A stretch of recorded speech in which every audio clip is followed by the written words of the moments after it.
Today I am in Brandywine, Maryland, at his big furniture distribution place. And if you ever come here, there's a little gate that you come in. There is no guard at the shack as of right now. Now, keep in mind that's as of today, so don't blow past the guard shack in the future. Have them chase you down because I told you there's no guard there. Obviously check that every time you come in, but as of right now there's no guard. You have to come in that gate over there and then go down all the way down around the end of this building over to the far side, almost directly behind where I'm at on the back side of this building. Oops, almost dropped you there. To where the shipping office is and check in with them, and then usually they're going to give you a door back around on this side to get unloaded at. And best I can tell, this both times I've been here anyway, they unload it by hand. They got a bunch of people in little hand trucks, and they pull the couches and chairs and whatever else is on there, furniture, off by hand. And then they inventory all that, and then when they're done, you get your paperwork back. Sometimes they'll give you paperwork. Other times you might have to go in there and look for them. But they're nice people. I have no problems with this place so far.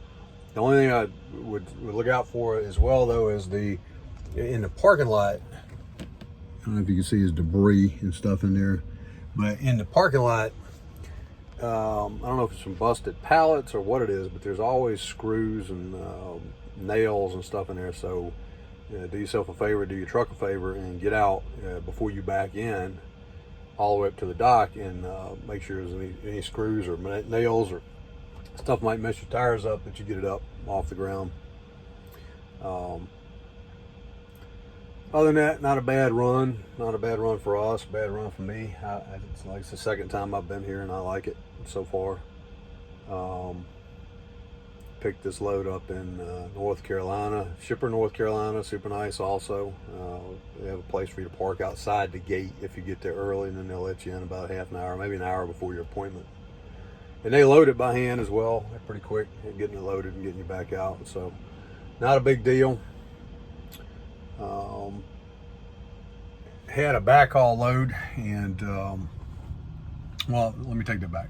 Didn't have a backhaul load planned on this one. Had another load planned, and broker canceled the load.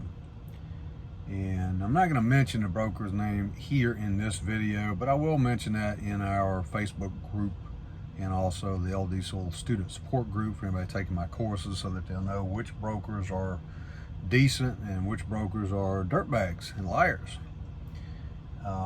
It would be nice if everybody was on the up and up and everybody did things the way that they're supposed to, but there are, unfortunately, some brokers, and even within other brokers, that the brokerage itself is not a bad deal, but they have so many agents and so many people working for them that are solely motivated by greed, and in other cases operating out of ignorance, but that they will do all sorts of nefarious things. They're not going to be in the best interest of the driver or the owner-operator or the small fleet owner. And in this particular case, we had a broker that we booked a load with, and the first thing that they flat-ass lied about the location. And this particular broker is kind of notorious for doing that anyway.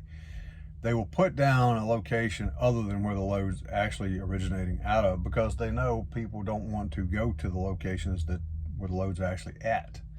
And they won't get as many calls or as many people interested in possibly booking it. So this particular load, they stated, was in Richmond. Well, when we called, it wasn't Richmond, it was Virginia Beach. Now, you do look at a map, Virginia Beach is a long damn way from Richmond. That's not 5 miles, 10 miles. That's not anywhere near Richmond. Turns out the actual location was well over an hour away. And then likewise, the location where it was going, which was South Carolina, was not to the location to the city that they had claimed it was. So that was wrong also.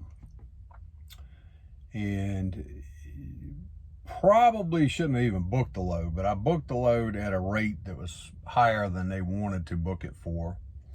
And what I think happened is they just kept shopping the load. I don't think the load canceled. It wasn't that that it didn't go. It was that the broker, in this case, decided to keep shopping it, and he found another carrier, another owner operator, somebody that would haul it for $200, $300, $400, maybe more than that, less, which is money that they get to put in their own pocket.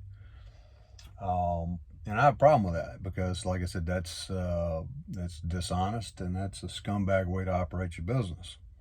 And if you don't like the rate that you book it with a particular carrier with, don't book it for that rate to start with. It's decline that. If you book it, then honor your agreement.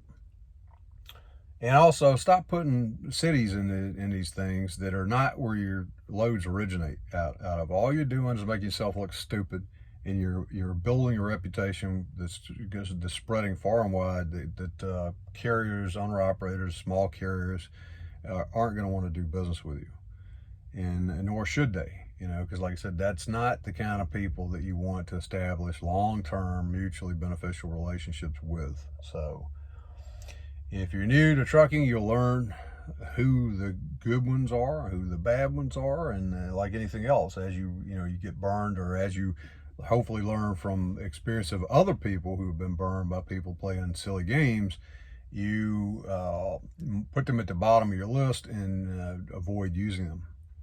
And that's the way that works. They'll just keep preying on new people coming into the industry, or the stupid people that are willing to haul stuff for subpar rates.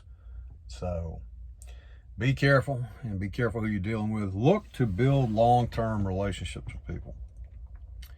And that's true whether you're a broker, whether you're an agent, whether you're an independent owner-operator, whether you're a company driver, whoever it is. It doesn't matter. If you're in trucking, a better way to do your ways of going about building your business is to work on building mutually beneficial long-term relationships, so that you can use the same carriers again and again, or use the same brokers again and again. You build up a group of people who actually go out of their way to refer other people to you, instead of getting yourself on a list where people should avoid you. So anyway, that's the deal for today. And bar none, leaving. It's been raining off and on, cloudy. And let me see, what are we doing tomorrow? Tomorrow I've got some other business to take care of that is not trucking related. So I will be working at the yard, our property, homestead, whatever you want to call it. Won't be running a trip tomorrow. Might be running something over the weekend, don't know yet. We'll see. Next weekend we're going to be up in our office in Stephens City.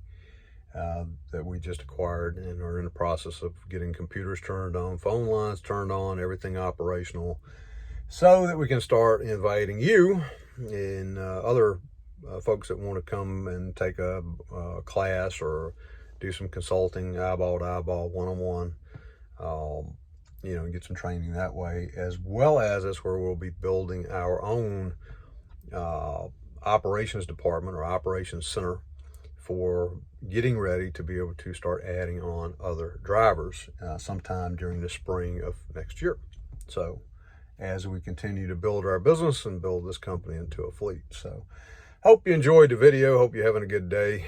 Take care and be safe. And as soon as I head back out on the road for the next trip, or feel like making another video, whichever occurs first, I'll see you again soon in the next video. Take care.